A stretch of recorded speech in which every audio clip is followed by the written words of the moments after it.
So, a bit about me so that you can know why I'm talking to you about Spanish vocab today. I'm a professional Spanish tutor, a non native Spanish speaker from Chicago, Illinois.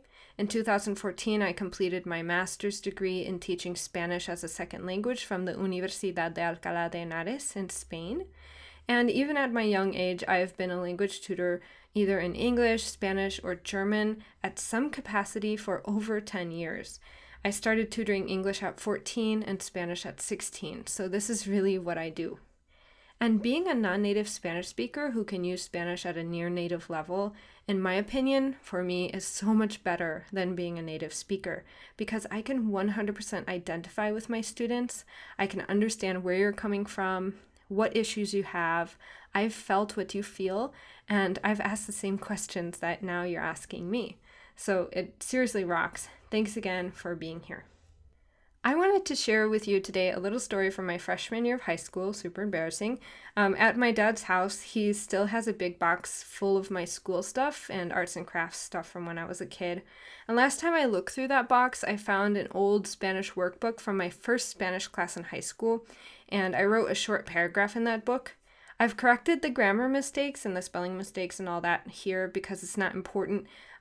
Because yes, I did make those mistakes, but yeah, here you go. Here's my paragraph. Hoy estoy triste porque perdí mi tarea para la clase de matemáticas. Mi hermana está triste porque no va a la fiesta conmigo. Necesito estar feliz porque aprobé el examen de español. Las notas de español me ponen feliz.